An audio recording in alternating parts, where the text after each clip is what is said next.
Welcome to Style by My Regular Creative Minds, and today I'm going to be showing you how to make this beautiful gown that you see here. Let's get right into it quickly.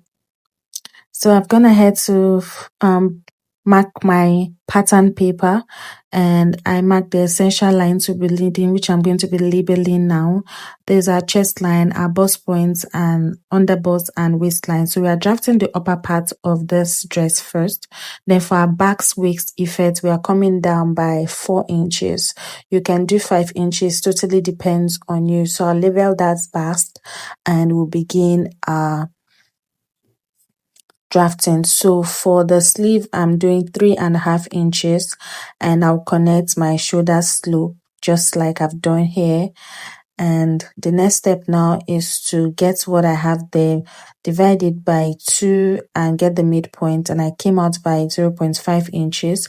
Then my chest line, I marked my round bust measurement divided by 4 and I marked it, and I'm connecting all 3 lines to get my armhole curve just like we normally do for our basic bodies. So for my nipple to nipple measurement is 3.5 inches. I'm going to be marking this all the way from the bust point all the way down to the bust label there, and I'll connect all these lines with a straight line just like I'm doing here. The next part at my bust point, I came down by 1 inches. Then I'm going 0.5 inches on both sides of my waistline. I'll do same as at my basque and also same at my underbust. So I'll connect all these lines just like I'm doing here from the 1 inches I marked below my bust point to my underbust, waistline, and back effects. So you can, if you look at the gown, you see that the neckline is very deep, yeah? And we're going to be having a very deep neckline here. But first, I will highlight everything so you can see what we've done so far. And I'm going to mark my round bust measurements on my bust points. Under bust, round under bust measurement, I'll mark it and I'll replace the dart intake. I'll do the same at my waistline. I'll mark my round waist measurements. I'll replace the 1 inch dart intake that we took, and I'll mark everything just like so. So I'll connect all my lines just like you're seeing me do here. And I'll highlight with the marker so you can see what we've done so far.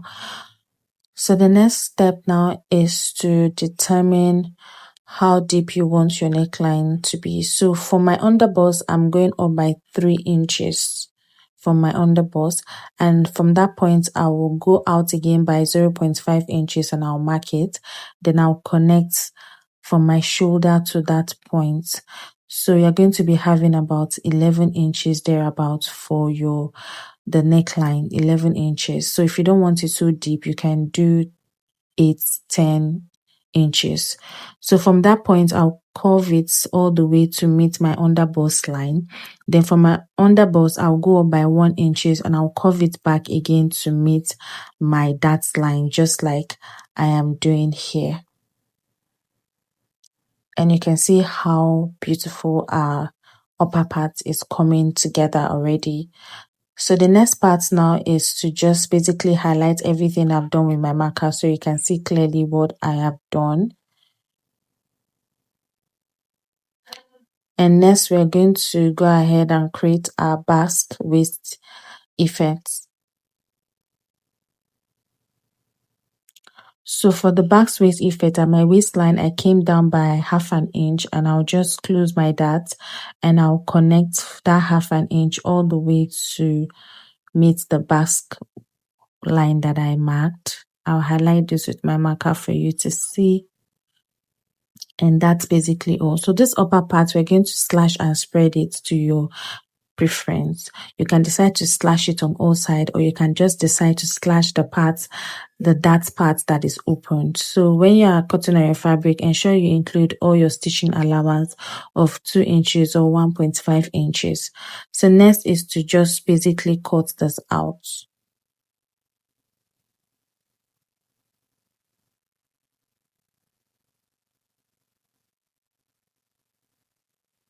So I'm going to cut open that area. So when you're cutting this particular part on your fabric, ensure that you slash and spread that part, like just to get a fuller effect at your under bust part. So you can also open it wider to just get that slash, that fullness. So for this basque effect, we're going to tape it down back together again. So I'll just use my tape to just tape it down so that I'll have just one piece. So you can decide to have it in separate piece. Totally depends on you, especially if you want to have like a boning channel at that point, just to give it a really good fitting. So slash and spread this other part when you're cutting on your fabric.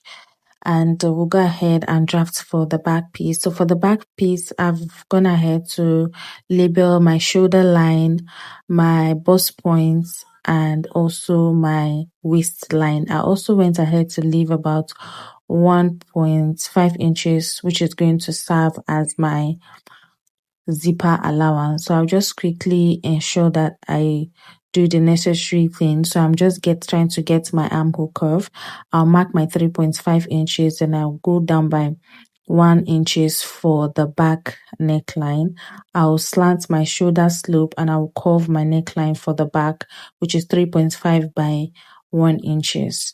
So next is to get my armhole curve, and I'll just get what I have there divided by 2. That's my chest line. I will mark my round bust measurement divided by 4. I'll mark it there. I'll do the same at my bust point, and I'll curve for my armhole curve just like I'm doing here. So the next step now is to get my nipple to nipple measurement of 3.5 inches that I'm working with. So note that I'm marking this after my zipper line. So I'm just going to do 1.5 inches on both sides. At my bust point, I came down by 1 inches, and I'll just mark for my darts. Then the next step now is we don't have a basque at the back, so we don't need a back waist. So I went out by 0.5 inches and I slanted it. And I also went up again by another 0.5 inches at the waistline to just slant it. This is just to further take out gaping on the back piece when I'm after inserting my zipper. So at my waistline, I'll measure my round waist measurement divided by 4, and I'll replace the dart intake that I took only at the center. That is 1 inches. So for that 0.5 inches that I took for the zipper gaping, I will not be replacing it. So I'm just highlighting everything so you can see how it's looking. So this is basically our back bodice.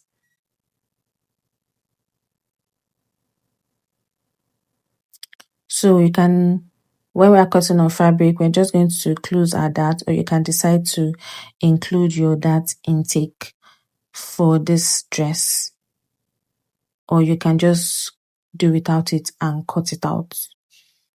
So this is basically for the back piece. So I'm just trying to close up my dart. I'll try and close it up with my tape, and I'll cut the other side. And the next part now is to work on the downside. So for the downside, it is cut in a flea form. So for you to get your flea, what you do is, for instance, this is your fabric. You fold it into 2 and you further fold it again into 4. This is just to get your flea. So when you are measuring, ensure that you add about 10 to 15 inches to your waist measurement, because we want it to gather and we want it to be full.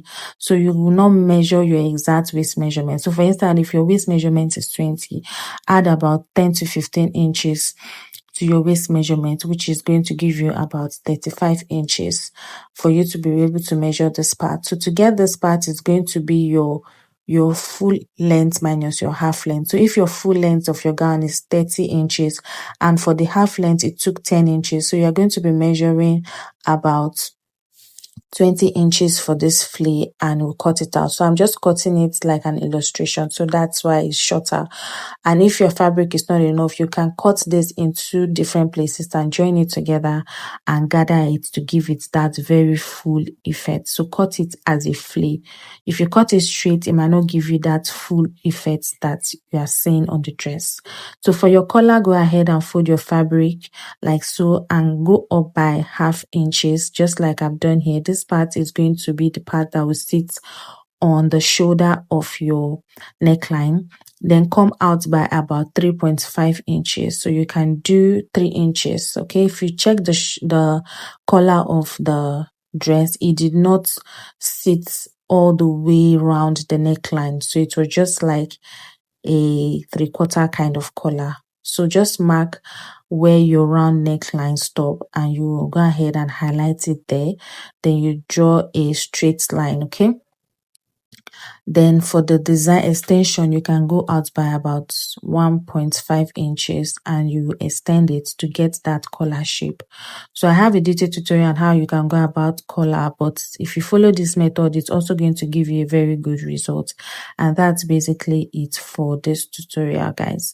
I hope you learned something and I hope you'll be trying it out. Don't forget to give this video a thumbs up and ask any question you have in the comment section and I'll be there to answer.